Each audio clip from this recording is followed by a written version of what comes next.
Welcome to Vacation Station, hosted by Lisa and Nancy, editors of BigBlendMagazines.com.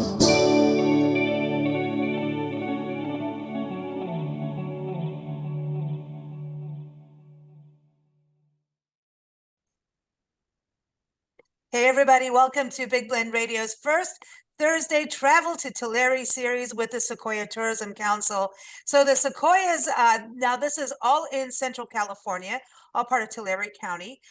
This region is home to Sequoia and Kings Canyon National Parks, the Giant Sequoia National Monument, and Sequoia National Forest. So definitely one of those bucket list destinations. And when you go up to the forest and the parks, there's also all kinds of historic and agricultural and art destinations to visit as well. These amazing communities that make up the region. So your one-stop place to go is discoverthesequoias.com.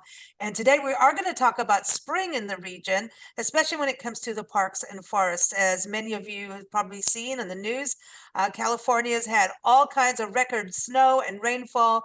And this all comes after a really big wildfire season of last year.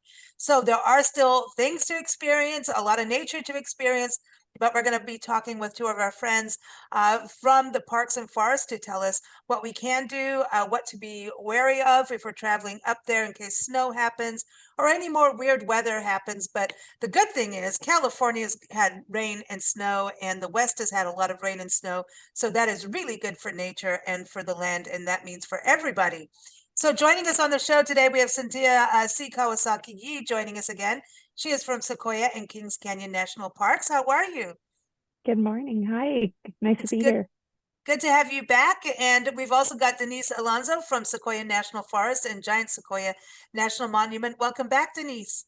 Thank you. Good morning to you.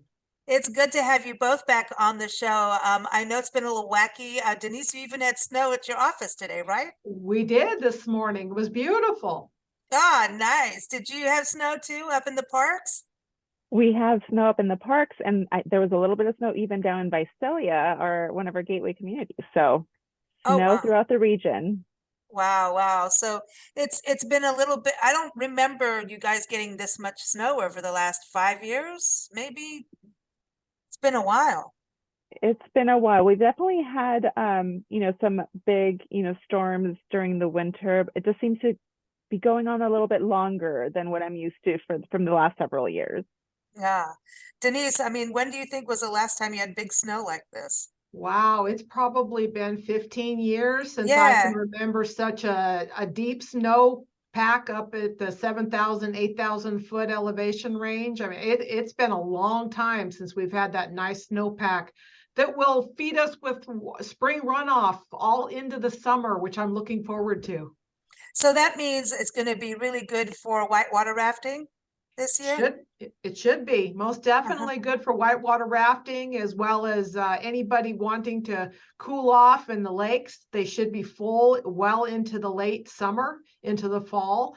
All the local lakes, Lake Cahuilla and Lake Success, should both have lots of recreational opportunities for people visiting the area, in addition to the forest and the parks. Oh, that is awesome. And also, let's talk about the nature part of this. Having this much snowfall and rain, as Cynthia, I know when you think about what's happened, with the fires in the region, I know it's caused some destruction and some road damage, so we can get into that. But how has this helped? Does this help the sequoias and the park itself, or the natural terrain? Definitely. I mean, we all need the snow and the snowpack. It does cause a little bit of concern, once we go into spring months and we see what kind of snow melt we are getting and how our terrain does with all of that. But we're staying hopeful. We're going to keep our fingers crossed that there's not much more damage, and hopefully hoping for a good spring. Yeah, and you get wildflowers up there in the parks?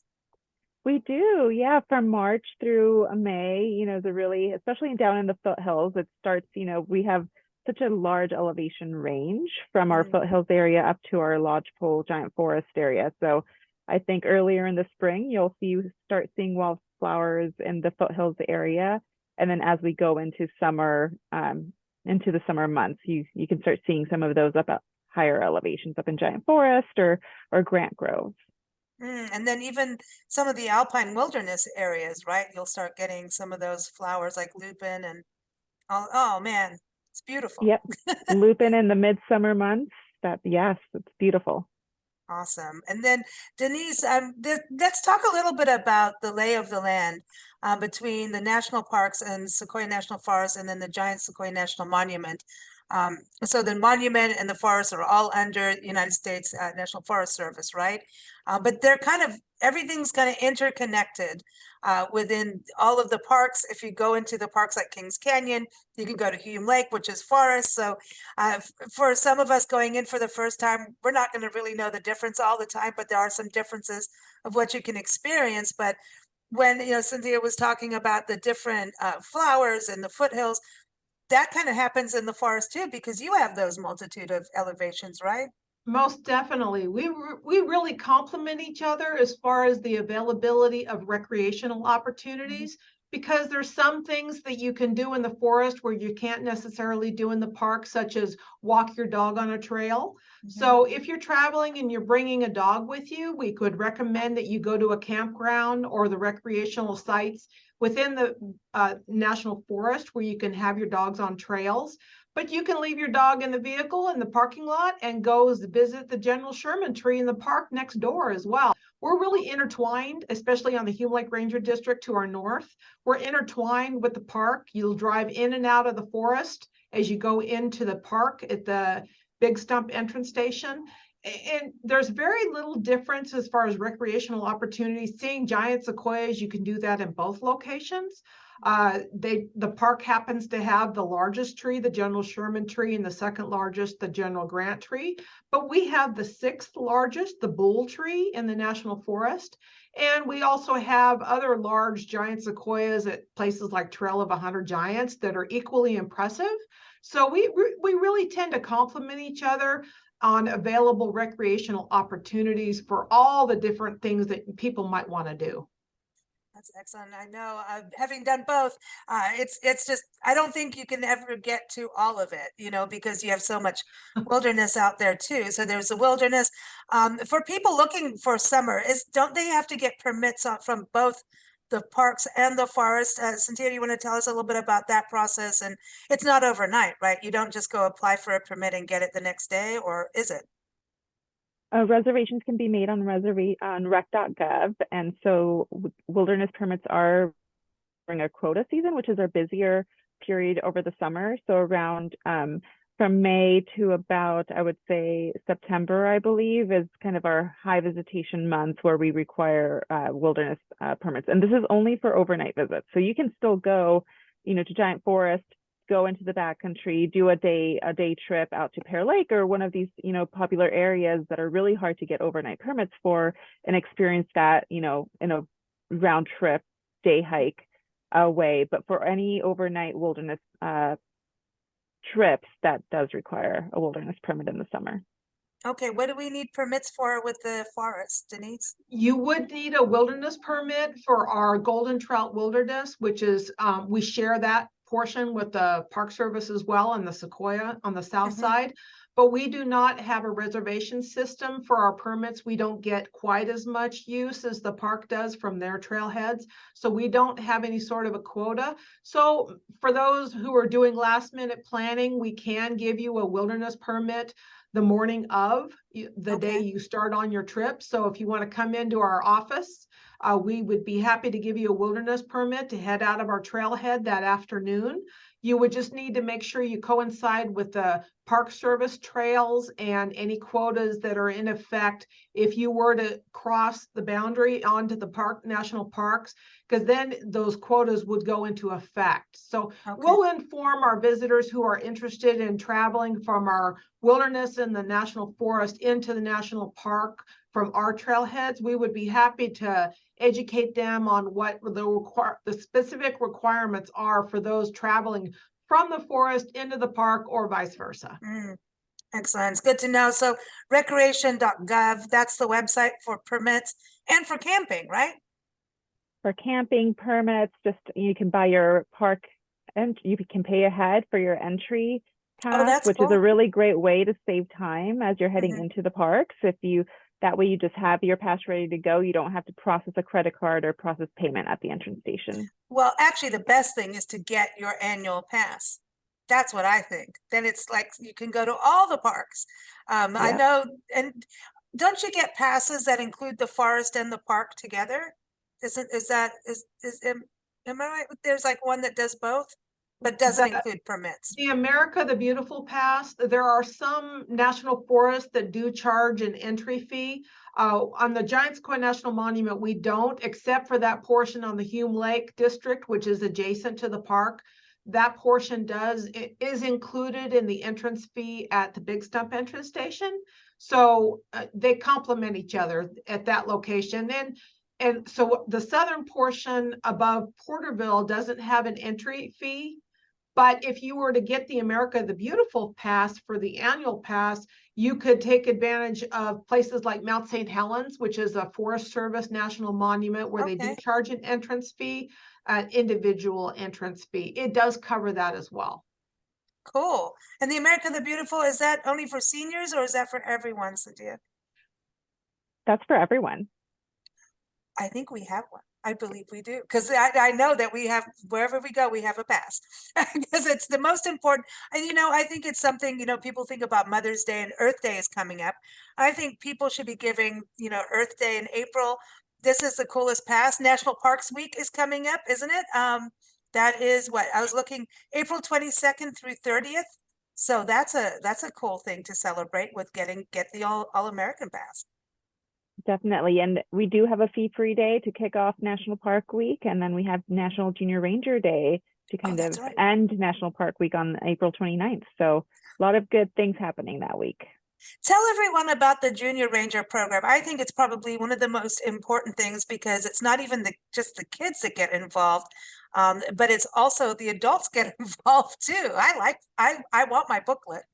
Oh, definitely. Anyone can come to a visitor center in the parks. You get an activity book that you take with you as you explore the parks, and there's some activities and things you fill out as you are, seeing things, and so it's a really great little project to do while you explore. And then once you complete your book, you go back to a visitor center and you get sworn in as a National Park Junior Ranger by a park ranger at that visitor center. It's a really special experience. I was there when a couple kids were getting sworn in, and the kids just light up. They get this cool little badge that they get to wear with the Sequoia, Kings Canyon.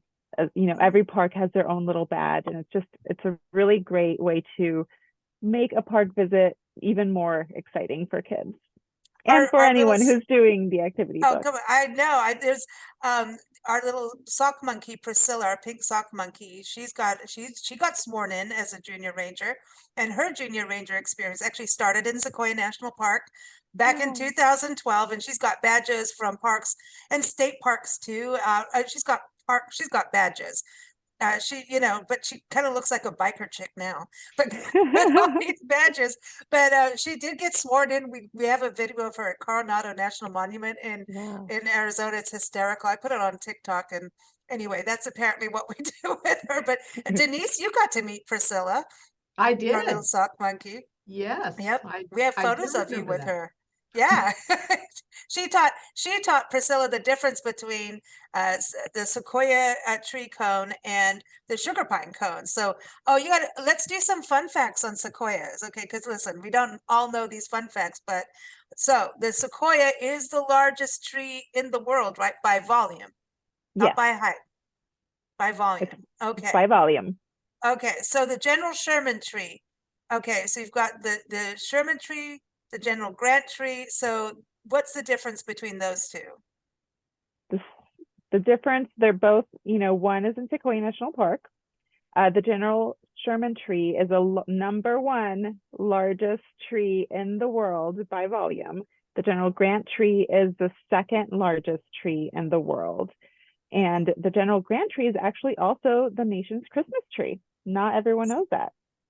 Ah, see, and that is accessible right now, right? General Grant is, with what's happening weather-wise and roads, opening, closing kind of thing, that's the best place for people to go?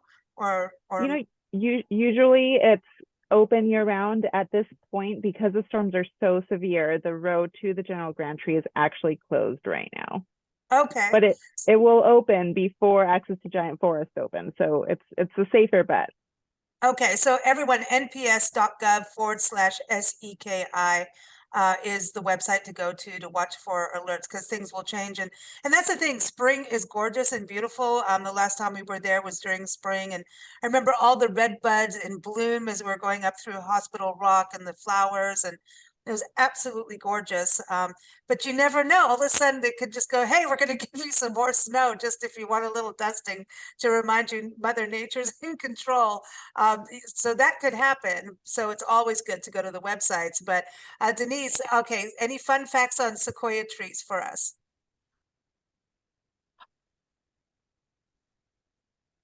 You tell us about the cones.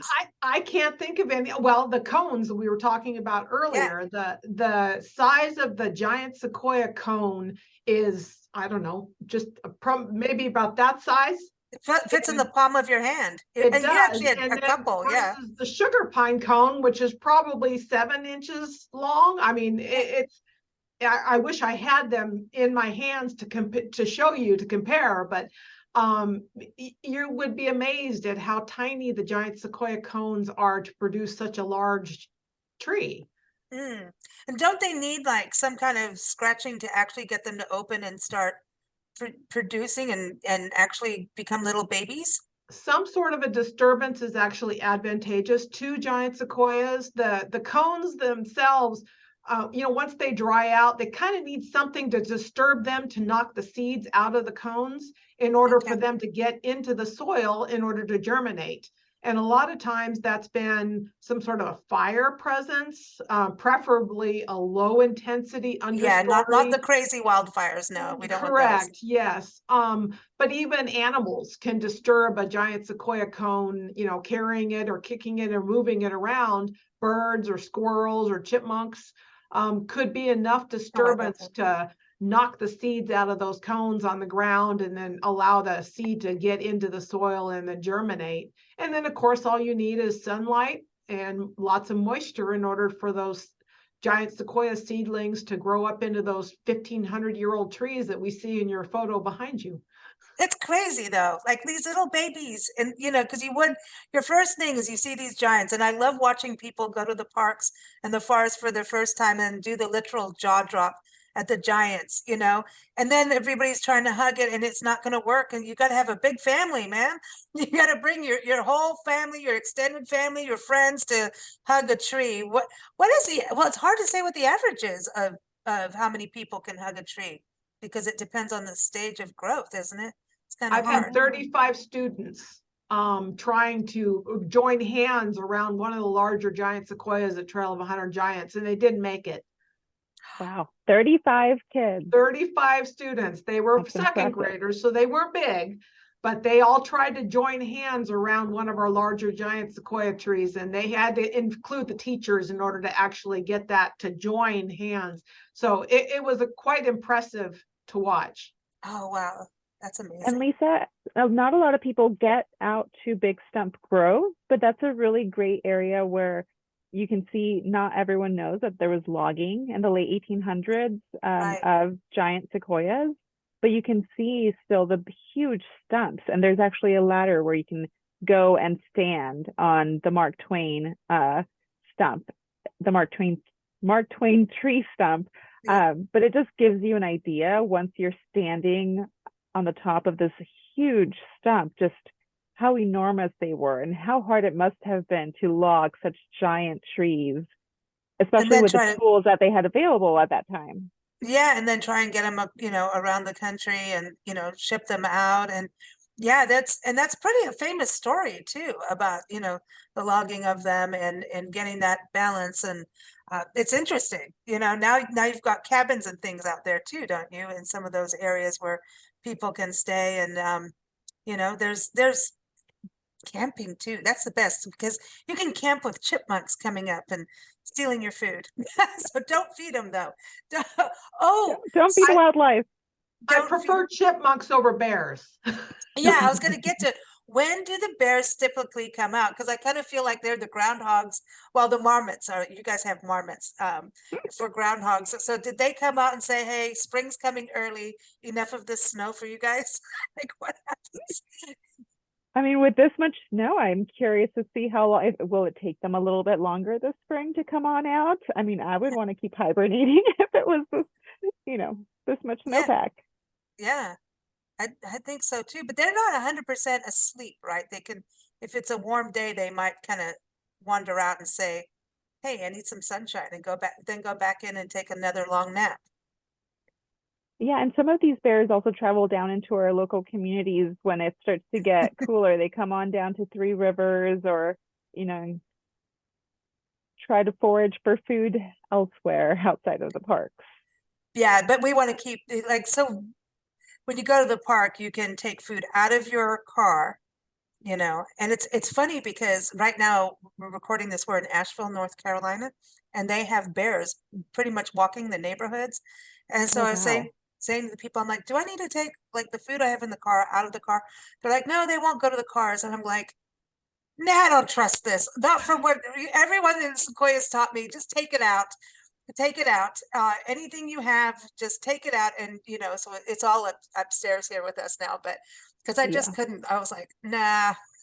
We have very real examples of cars just being tore open like a tuna can for just scraps of food that are inside. So we definitely safe. We have bear boxes throughout the parks. If you have anything in your car, bring it out. Even if it's not food, even if it's sunscreen or scented items, they don't really know the difference between, a sandwich or lotion that's scented. So everything needs to just really be contained as much as possible when you're visiting the parks. If you have a honey and peanut butter sandwich, you better lock that up. Any kind of honey, you better put that in that bear box. Denise, do you guys have bear boxes too for people? We do, and they are required in those areas adjacent to the park on the Hume Lake Ranger District. The use of bear boxes is required because of the high likelihood that you will encounter a bear in that area. Okay, so let's talk about that because I like that you were talking about, Cynthia, how they can rip open like a tuna can kind of thing. So Denise, what do we do if we encounter a bear? I'm going to say, here's a multiple choice. A, do you try and take a selfie? B, do you try to take your baby and go, here, it's next to a big bear? C, do you run? What do you do? Or D, none of the above. Okay, I knew it.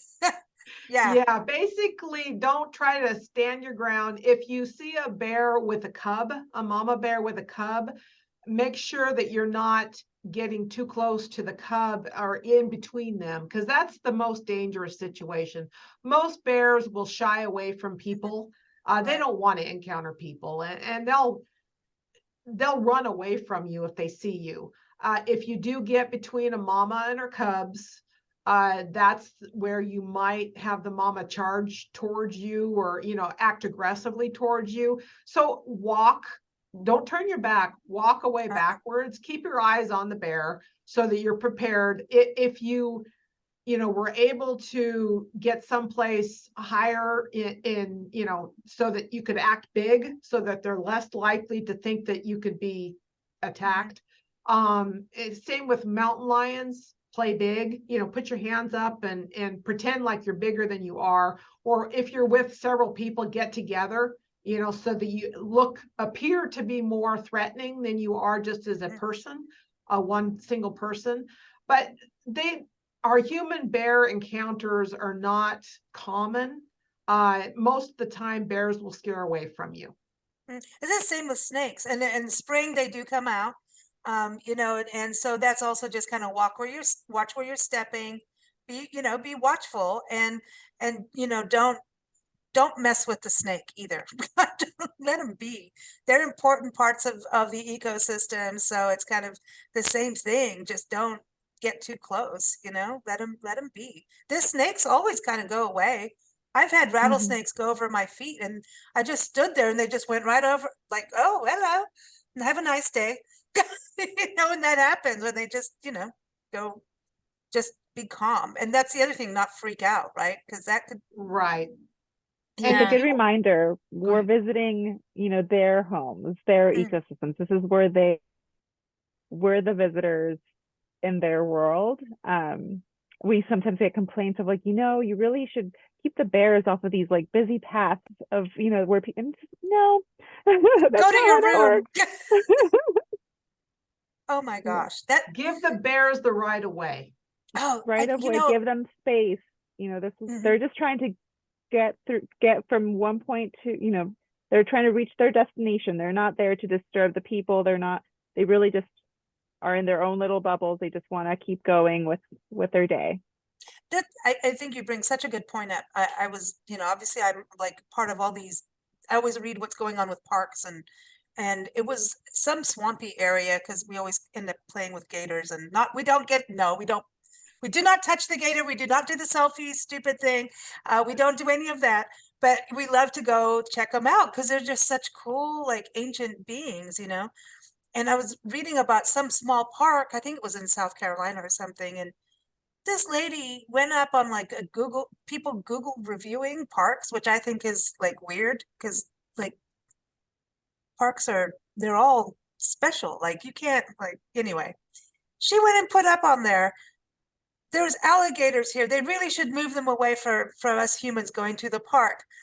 And yet she's like, they have signs up and her photos have signs saying, this path is known for gators and snakes, like, so be aware or don't go, especially if you have little kids kind of thing. And she's like, well, they need to move them. I'm reading this going, what? We are in their spot. And I think that's a good point, so, and that's the beauty of it. Birds too. You guys have so many birds to experience. So spring, is that a good time when birds start flying around in the area because of the migrations? Do you get the migrations of birds? I don't know. I'm not very familiar with migration patterns, but we always have, you always hear the sounds of the birds picking away at the tree in the Oh, yeah. background. Or just, we have a lot of wildlife and it's really special. Especially, I really recommend people going out really early in the morning before it gets crowded, because you get the benefits of seeing more wildlife. You get to see more bears, you get to see more birds just out and about, and it's also quieter. And so you get to experience you just get a different type of experience, especially even in the most popular areas. Crescent Meadow is a really great area in Giant Forest that I recommend early in the morning. I love, that's my favorite place. Or in the evenings when it starts to quiet down, people are going back to their campgrounds, going back to their lodging. If you can make it out for sunset or sunrise in most areas of the park, it's just a special experience that I really, really recommend. I agree too. Denise, any information on birds that people can see? It's a lot of woodpeckers and blue jays. I mean, they're all going whack, whack, whack, and the monkeys of the forest. There are certainly a lot, and you can also see bald eagles and golden eagles in our area, and they Oh, tend wow. to like to fish out of the local lakes. So I've even seen them driving up through the foothills on my way to Springville to work in the mornings and on my way home in the afternoon when the grass is so green and there's plenty of things for them to feast on and hunt for. Fish in the lake, they like to hang around the local lakes in order to capture the fish. And I've seen a lot of bald eagles and golden eagles recently. That's just another one of our large birds that are lovely to see this time of the year. It's magic. And that's the thing. Spring is so exciting. It's like one of my favorite, because like flowers are starting to say, hey, I'm here. Let's party. Robin Williams said spring is like, hey, let's party. That's when nature wakes up and said, let's have a good time, And so like you're saying, bears will start coming out and it's an exciting time to be. And waterfalls, I remember hiking Tokapah Falls. Am I getting that right? And seeing the waterfall, but it was kind of a drier year, but to me it was still magic, right? And it's a beautiful hike with marmots, lots of marmots, and it got really warm. That's the thing, like the temperatures, wear layers in spring for sure, because like we were saying, you never know. But that was in March, late March, I remember that happening. So maybe a bit later this year, do you think, in Sequoia and Kings Canyon? Probably a little bit later with, the snow is still very much still snow. It's not melting yet. Yeah. Depends on what comes next in the forecast.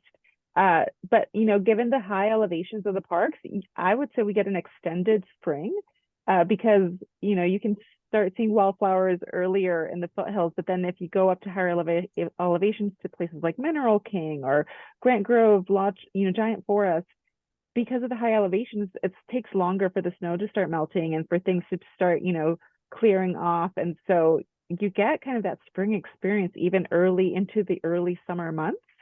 And so we get a lot of that, but waterfalls, oh, I'm excited this year. Everything, Cedar Grove, we have Topeka Oh, yeah. Falls, we have Marble Falls, we have so many waterfalls to see. And with the snow melt this year, once those temperatures start rising, the snow starts melting and it starts creating really fantastic waterfall experiences. Denise, what about waterfalls? You guys have those in the forest too, right? We do. Grizzly Falls down in the Kings Canyon is a beautiful spot to see the waterfalls, as well as, just the rivers are all going to be so nice and full this year. And something that people do need to be concerned about is any water crossing that you plan to go on your hikes. For example, the Nelson Trail, you remember Belknap Creek when we crossed that little bridge across Yeah, Belknap yeah. Creek? So the Belknap Creek will probably be running pretty high this year, as well as the water, the rivers and stuff. The Little Kern is going to be running pretty high in the Golden Trout Wilderness this year. So a lot of those backcountry trails don't have any means to cross except for on foot through the water. People are going to be wanting to be especially careful this year for any water crossings. You'll want to find the closest bridge, so that you can get across these rivers safely when you travel. And listen, they're cold. Those rivers are cold. Definitely. Yes. They are really, really, really cold. So Really great point, Denise. For years where we have this heavy snowpack, it takes longer for our trail crews to get out into the wilderness and really inspect and check the conditions of those trails. And so for people planning those earlier spring, early summer wilderness trips, really important to check in with their wilderness office, checking our websites. As our crews get out into the wilderness, they start reporting back on conditions and we make those updates on our website. And so really checking what trips are viable at different times of year. So just really important this year, I think, especially with post-fire conditions, huge snowpack, potential flooding in areas. I'm guessing we're going to have some damage along those wilderness trails, and whether or not we can get out and fix those in time for people getting out into the wilderness. Yeah. And you also pointed out, Denise, the higher rivers, spring, especially in the foothills, as temperatures begin to rise, we get into the 100-degree summer days. Our rivers are extremely dangerous, and we really caution people, especially as earlier in the year, earlier in the summer, stay away from the river. Don't go into the river. Even if it's a really hot day outside, those rivers are frigid cold. It's snow melt water. We don't want to have that press release come over. I get those press releases from you guys. I don't like those. Somebody went floating down and that was that, and it's cold. And I mean, that it is, they look so beautiful, and it's, it's like a little vortex. It's not a good idea. Yeah. And a lot of times it's just unintentional. Those rocks get really slippery near the river's edge. A great view, but a view you should enjoy from further away. Don't stand along the edge because anything can happen. You can slip in, and those currents, especially underneath, a lot stronger than they look above the water. So really caution people to be careful. This year is going to be a rough year for water currents in the park. Yeah. It's going to be really beautiful, but be really careful. That's really the thing. It's like, go, but expect some delays in places. Like you're saying, I mean, it's not like, you guys are still battling with the fire damage, and this is part of what's happening, with the winter weather on top of that. So it's not like, hey, click your fingers and everything's magically, fixed for everybody. It doesn't work that way, people have some patience when you travel, and that's in general. I mean, it's not just in Sequoias. I mean, it's around the country and around the world, people experiencing weather, coming out of COVID, staff shortages. Really, as travelers and adventurers, we need to understand that things do go wrong. And if they didn't go wrong, you wouldn't have those stories to tell your grandkids. You never know what happened, you know? I mean, And plan it's true. ahead.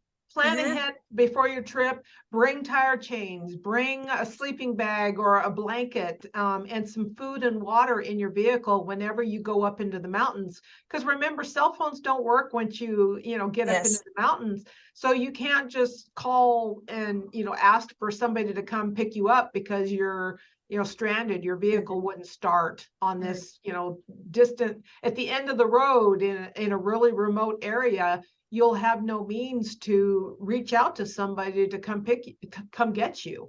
But having It- no cell phone for a few days, I'm sorry, I'm with you. We need to drop the screen time and go out in nature and get a real connection. You may not have a cell phone connection or internet, but you'll get a true connection to nature. And so, most let definitely. people know where you're going. That's the other thing, right? Is let Yep. people know what you plan and maybe not divert from that. We always think, oh, well, this trail looks a little bit, let me go there instead. That's probably not a good idea. Stick to your trail ideas, right? And Yep. yeah. And what about solo hiking? That's probably not a good idea these days right now. It's not the best, safest idea. A lot of people do choose to solo hike. If you do, a lot of people are carrying those spot devices that you can hit the GPS and you can reach out just in case of emergency. Oh, okay, We that's a have good had tip. Yeah, some of the GPS devices that they sell nowadays actually have the capability to hit satellite, and Okay. those can be used for somebody perhaps wanting to travel by themselves. I Okay. wouldn't recommend people traveling by themselves, but if that's your choice, then I would recommend you get some sort of a spot device in case of emergency. Excellent, excellent advice. Well, ladies, it is always a pleasure to have you on the show. Again, I want to give out the websites for Sequoia and Kings Canyon National Parks. It's nps.gov/SEKI. For Sequoia National Forest, Denise, it's fs.usda.gov/Sequoia. That's right? That's correct. But actually, the best thing, just go to discoverthesequoias.com. That's for the Sequoia Tourism Council. The links to the parks, the forest, and all the communities are in there. So one thing before you ladies go, oh, and I want to say we did National Park Week, April 22nd through April 30th, planned for National Forest Week, which is July 10th through 16th this year. But before you go, if you one spring day, okay, you're going to take a little day trip around, maybe go to the forest, the park, but to a community, like let's bring in some of the communities that people can understand that you've got to go to the towns too, because the towns are all part of it, especially if you get there and suddenly the road is closed, you might want to go do a detour. So what is a perfect spring day to you when you have no work? You get a whole day off. All right, so let's start with you, Cynthia. A perfect spring day. I mean, I live in Visalia, so I really enjoy getting out to downtown Visalia, to all the shops, really great restaurants, breweries, just so much to do in Visalia, and just a short 45-minute drive to the entrance to Sequoia National Park. So I would say either I stay in Visalia or I go up to Three Rivers. It's a really great gateway community. Most of the time, we're pretty consistently open, at least in the foothills of Sequoia National Park. And so going and staying in Three Rivers, going to the little shops, great food, Sierra Subs, I recommend. A couple new coffee shops that have just opened, going through there and then getting into the foothills to either, we have a couple really great trails, Marble Falls Trail, Middle Fork Trail, just getting to see those early spring waterfalls. And speaking of that, our friend Christy Wood has the wooden horse stables out there. She took us horse riding in the spring one time in the foothills, like, not right in the park, but if you catch that early too, it's pretty magical. So I hope that works out for her this year too, for people traveling in spring, because getting on horseback's a whole other view. It really is. Yeah. So that's an exciting thing. And I love what you're saying about Visalia too. It's vibrant, and Kauai Oaks Preserve is right there too. That if you want to take a nice little easy walk, nice meadows, and I learned all about wild grapes the last time we were hiking through there. So that was cool. So Denise, for you, what's your perfect spring day? Well, my perfect spring day is spent in my boat fishing on Lake Success or Lake Kauai. Oh, And that's if the weather cooperates, but if it happens to be raining or snowing and I want to go someplace warmer, I live in Tulare, so I would choose the Tulare outlets and I would spend my day shopping at the outlets. oh, and then you can go catch a movie at the Galaxy Theater. I most certainly could. One of the Yeah. best reclining Galaxy seats that I've ever seen in the valley. I know it's awesome in there. So It is. thank you both again for joining us. And everyone, we're here every first Thursday talking about Tulare County and California's beautiful Sequoia country. So keep up with us at bigblendradio.com and discoverthesequoias.com. Thank you so much and happy spring in a few weeks. You too. Happy Bye-bye. spring. Bye-bye.